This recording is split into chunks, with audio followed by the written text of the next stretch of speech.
Hello everyone, welcome back to the channel. आज से हम एक नई प्लेलिस्ट चालू कर रहे हैं जिसका नाम है लेट्स फिक्स अवर फिनांस। और ये काफी इंपॉर्टेंट प्लेलिस्ट होने वाली है क्योंकि मैंने देखा है कि हमारे बीच में लोगों के अंदर फिनांस को लेके अभी भी बहुत सारे डाउट्स हैं। उनको पता ही नहीं है कि अपना फिनांस किस तरीके से मैनेज करना है जिससे कि वो आगे जाके इसके थ्रू कुछ वेल्थ कमा सकें और अपना फाइनेंशियल फ्रीडम पा सकें। तो ये पूरी प्लेलिस्ट 3-4 वीडियोस की होने वाली है और ये वीकली वीडियोस आएंगे। अगर आपका कोई भी क्वेश्चन है तो आप मुझे कमेंट कर सकते हैं, मैं ट्राई करूंगा उसका आंसर करने के लिए। अगर मैं उसका कमेंट में आंसर दे सकता हूं तो मैं उसका कमेंट करूंगा। अगर मुझे लगता है कि उसका वीडियो बनाना चाहिए उसको लेके तो मैं उसको वीडियो में इंक्लूड कर सकता हूं। सो आप इस वीडियो को पूरा एंड टू एंड देखिए, एक काफी नॉलेजेबल प्लेलिस्ट होने वाली है और ये टोटल 3 से 4 वीडियोस की प्लेलिस्ट हो सकती है। अगर मुझे लगता है कि क्वेश्चन लोगों के और आ रहे हैं इसको लेके तो मैं इस प्लेलिस्ट को और आगे एक्सटेंड भी कर सकता हूं। और जैसा कि हमने थंबनेल में देखा कि इसका टाइटल ही है कि बिना सैलरी का पैसा यूज किए हुए हम किस तरीके से एसआईपी कर सकते हैं। सो इस प्लेलिस्ट में हम पूरा इसको कवर करेंगे। उसके लिए पूरा एक इकोसिस्टम बनाना होता है। उस इकोसिस्टम को पहले समझेंगे और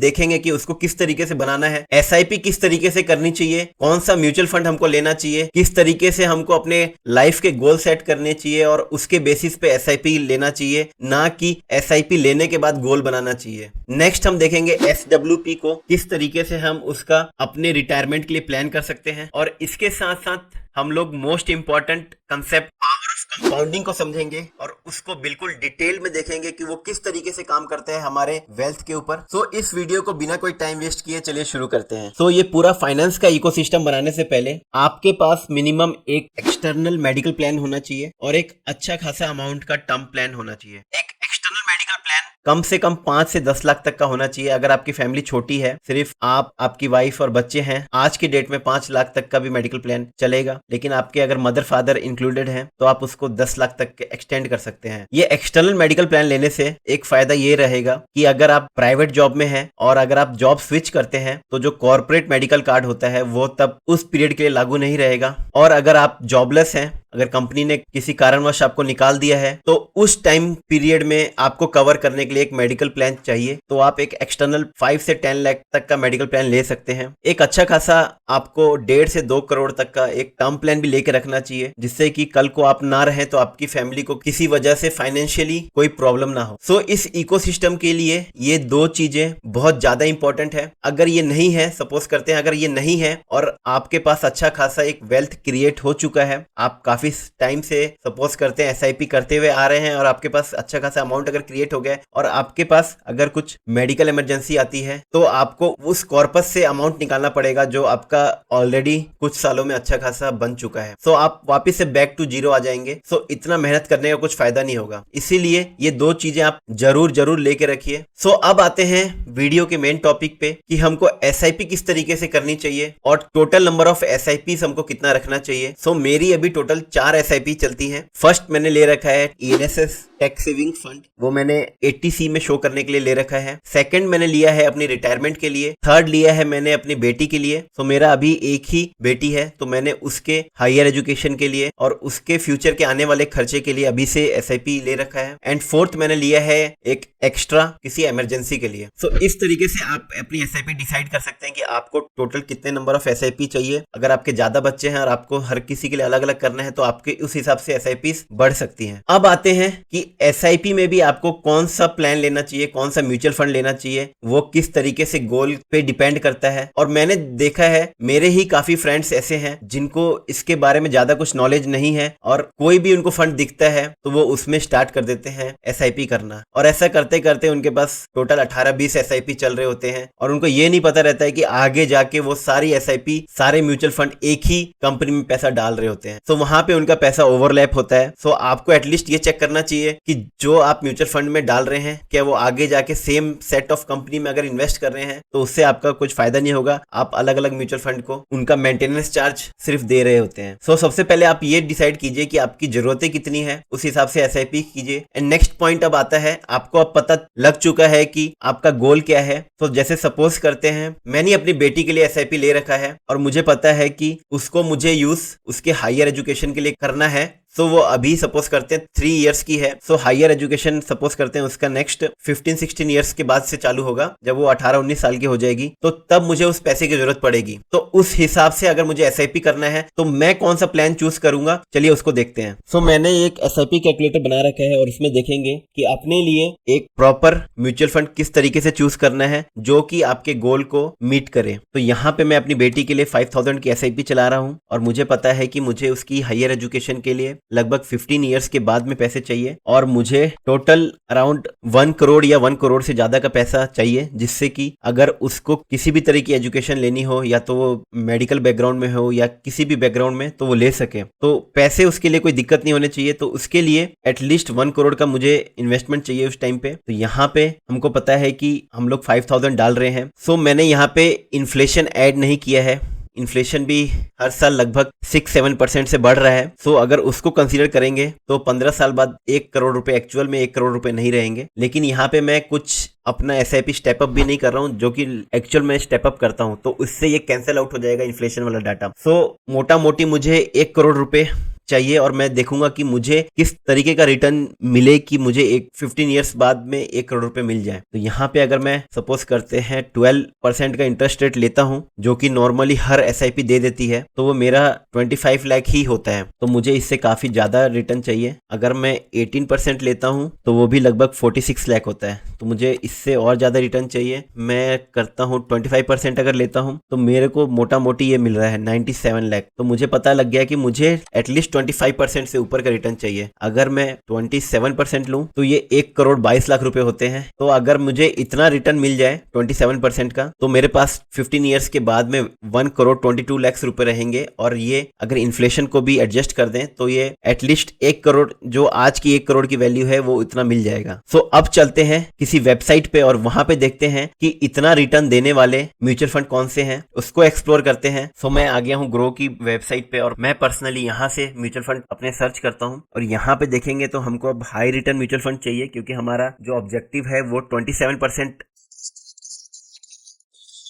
गया और मुझे मिला ये सारे म्यूचुअल फंड। तो इसका 5 इयर्स का एवरेज है 30%, 3 इयर्स का 22%। तो इसको मैं रिजेक्ट कर दूंगा, क्योंकि मुझे ऐसे म्यूचुअल फंड चाहिए जो ये तीनों क्राइटेरिया को 1 ईयर, 3 ईयर एंड 5 ईयर तीनों के एवरेज को मीट करें, जिनका एवरेज एटलीस्ट 27% हो तीनों का। सो मुझे ये वाला म्यूचुअल फंड दिखता है। इसका 5 इयर्स का है 38%, 3 इयर्स का है लगभग 29% एंड 1 ईयर का एवरेज रिटर्न है 36%। सो मेरे पास मोटा मोटी ये डेट आ गया है कि 5 इयर्स, 3 इयर्स एंड 1 ईयर में इसका कितना एवरेज रिटर्न है और ये मेरे गोल को मीट कर रहा है। सो मैं अपनी बेटी के लिए ये वाला म्यूचुअल फंड लेना पसंद करूंगा। सो अभी देखेंगे हम लोग कंपाउंडिंग के मैजिक को। इसको हम लोग बारीकी से समझेंगे एसआईपी के थ्रू, और हम लोग ये देखेंगे कि हमको एसआईपी करना क्यों चाहिए और इसमें कंपाउंडिंग किस तरीके से अपना रोल प्ले करता है, वो काफी ज्यादा इंटरेस्टिंग होता है। एसआईपी के थ्रू आप लोग अपना फाइनेंशियल फ्रीडम पा सकते हैं। और फाइनेंशियल फ्रीडम का मतलब क्या है कि ऐसा स्टेज कि आपको अपने लिविंग के लिए, अपने खर्चे मैनेज करने के लिए जॉब करने की जरूरत ना पड़े। आपके पैसे ही आपको आपकी सारी जरूरतें पूरा करके दे सकते हैं। सो उस स्टेज को फाइनेंशियल फ्रीडम बोलते हैं। अगर सपोज करते हैं एक मिडिल क्लास फैमिली का आज के डेट में 1 लाख का खर्चा है, जिसमें कि उसका ईएमआई, बच्चों की फीस और तमाम ऐसे अनेक खर्चे आते हैं। सो इन सबको अगर आप टोटल करके देखेंगे तो तकरीबन 1 लाख के करीब में आता है, और इसको पूरे साल के लिए ले लेंगे तो वो 12 लाख के करीब आता है। और इसको अगर नेक्स्ट 30 इयर्स के लिए लेंगे, अगर सपोज करते हैं वो मिडिल क्लास आदमी अगर नेक्स्ट 30 इयर्स के लिए जॉब ना भी करे तो उसके सारे खर्चे मैनेज हो जाएं, तो नेक्स्ट 30 इयर्स के लिए उसका जो अमाउंट निकल के आता है वो 3.6 करोड़ का है। सो अगर उसके पास 3.6 करोड़ रुपए आ गए हैं एंड उसने वो कॉर्पस अचीव कर लिया है, सो उसको उस लेवल पे जाके अब जॉब करने की जरूरत नहीं पड़नी चाहिए। उसके पैसे ही अब कंपाउंडिंग के थ्रू कैपिटल के ऊपर प्रॉफिट अर्न करके उसके सारे एक्सपेंस मैनेज कर सकते हैं। सो सपोज करते हैं कोई आम आदमी 10,000 की मंथली एसआईपी कर रहा है। अगर उसको उसके एसआईपी पे 20% का रिटर्न मिल रहा है और वो नेक्स्ट 10 इयर्स के लिए करता है, तो उसके पास टोटल 38 लाख रुपीस आते हैं। उसने टोटल 12 लाख का इन्वेस्टमेंट किया है, 26 लाख का उसको प्रॉफिट हुआ है इन्वेस्टमेंट के ऊपर, एंड जो टोटल कैपिटल अब हो गया है वो 38 लाख का हो चुका है। तो यहाँ पे अभी देखेंगे 10 ईयर्स के बाद में यहाँ पे हमको थोड़ा थोड़ा प्रॉफिट दिखना चालू हुआ है, लेकिन जैसे ही हम लोग इन्वेस्टमेंट ड्यूरेशन को बढ़ाते हैं नेक्स्ट 1 ईयर से, सो जो टोटल कैपिटल है वो अब 48 लाख का हो चुका है। मतलब अब एक साल में उसने 10 लाख का रिटर्न जनरेट करके दिया है। अगर हम इसको 12 कर दें तो ये लगभग 60 लाख का होता है। सो यहाँ लिख लेते हैं 10 ईयर्स में इसने लगभग 38 लाख का रिटर्न दिया था, 11 में इसने 48 लाख का रिटर्न दिया था, 12 में इसने लगभग 60 लाख का रिटर्न दिया हुआ है। अगर हम इसको 15 ईयर्स करते हैं तो ये 1 करोड़ 13 लाख आ जाता है। तो 15 ईयर्स में 1.13 CR आ गया। अब यहाँ से नेक्स्ट एक साल और बढ़ाते हैं, 16 ईयर्स में अब ये 1.40 हो गया। तो यहाँ पे हम देखेंगे 15 एंड 16 ईयर्स के डिफरेंस, तो वो लगभग 27 लाख आता है। मतलब हर महीने लगभग 2 लाख का रिटर्न दे रहा है। अगर हम और एक साल से बढ़ा दें तो वो 171 हो जाता है, 1.71 CR। तो अब यहाँ पे 30 करोड़ का डिफरेंस आ गया है कॉन्जिक्यूटिव ईयर में। 18 ईयर अगर हम लोग कर दें तो वो 210 आ जाता है। तो यहाँ पे ये लगभग 40 लाख का डिफरेंस आ गया है कॉन्जिक्यूटिव ईयर में। अगर और एक साल बढ़ा दें तो ये 2.58 आ गया है। तो ये लगभग 50 लाख का डिफरेंस आ गया है। अगर और एक साल बढ़ा दें तो ये हो जाता है 3.16 CR। तो ये लगभग 66 या 68 लाख का डिफरेंस आता है। और एक साल बढ़ा दें तो ये लगभग 3.86 CR हो जाता है। तो यहाँ पे हम लोग देखेंगे अब जो डिफरेंस है कॉन्जिक्यूटिव ईयर में 20th एंड 21st ईयर में, वो लगभग 70 लाख का है। और 70 लाख का मतलब है आपको महीने का लगभग 6 लाख का इनकम। सो ये सिर्फ 10,000 रुपीज के ऊपर है। एंड यहाँ पे हम लोग देख सकते हैं कि फर्स्ट 10 ईयर्स में इसने सिर्फ 38 लाख ही जनरेट किया था। उसके बाद से जो नेक्स्ट 10 ईयर है उसमें उसने लगभग 3.16 करोड़ जनरेट किया। अगर हम लोग एक और साल बढ़ाएं तो ये लगभग 4.73 CR। सो ये यहाँ पे अब दिख रहा है कि ये हर एक साल लगभग 1 करोड़ रुपए का प्रॉफिट जनरेट करके दे रहा है। सो आपने कहाँ पे एक छोटा सा प्लांट लगाया था 10,000 रुपीज का, उसको हर महीने आप लोग पानी देते रहे और वो प्लांट इतना बड़ा हो गया कि आपको हर एक साल में 1 करोड़ रुपए का प्रॉफिट जनरेट करके दे रहा है। सो ये है कंपाउंडिंग का मजा। अगर चार्ट में देखेंगे तो 10th ईयर तक इसने 38 लाख का इन्वेस्टमेंट जनरेट किया था। फर्स्ट ईयर से 10th ईयर तक आपको ज्यादा कुछ देखने को नहीं मिलेगा। इसका चार्ट भी हम लोग देखेंगे तो आपको शो हो रहा होगा कि जैसे फ्लाइट रनवे पे चलती है, कुछ टाइम तक वो चलती है, उसके बाद में वो टेक ऑफ लेना चालू होती है। जैसे जैसे टाइम बढ़ता है वैसे वैसे उसका हाइट भी बढ़ते जाता है। तो इसी हिसाब से कंपाउंडिंग सेम एग्जाम्पल पे काम करती है। आपको शुरू के 5-6 साल तक बिल्कुल रनवे पे ऐसे लगेगा, रनवे पे चल रहा है, कुछ दिख नहीं रहा है, और उसके बीच में अगर कुछ मार्केट में किसी वजह से वोलेटिलिटी आती है तो आपका इन्वेस्टमेंट कभी कभी नेगेटिव में भी शो होता है और उसके कारण आपको लगेगा कि हटाओ यार ये सब बहुत बेकार चीज है, अपना FD ही सही है। लेकिन वो अगर आपने टाइम निकाल लिया शुरू के 8 से 10 साल, उसके बाद से जैसे ही वो टेक ऑफ करना स्टार्ट करता है तब वहां पे कंपाउंडिंग का मैजिक आता है और उसके बाद से ये इस तरीके का रिटर्न जनरेट करता रहता है हर साल, जिससे आपके होश उड़ सकते हैं। अब मैं आपको एक कंपाउंडिंग का मैजिक दिखाता हूं, और आपको अगर लग रहा होगा कि ये SIP 10,000 का करना मेरे लिए टफ है, तो आप 5,000 की SIP भी कर सकते हैं। और मैं दिखाऊंगा कि किस तरीके से 5,000 की SIP 10,000 की SIP का रिटर्न को बीट कर सकती है अगर हम एनुअल रिटर्न रेट सेम रखें तब भी। तो यहाँ पे आपका अमाउंट उतना मैटर नहीं करता है। अगर कोई 10,000 अमाउंट की SIP कर रहा है एंड आप 5,000 की कर रहे हैं, सेम म्यूचुअल फंड ले रखा है, फिर भी आप उसको बीट कर सकते हैं।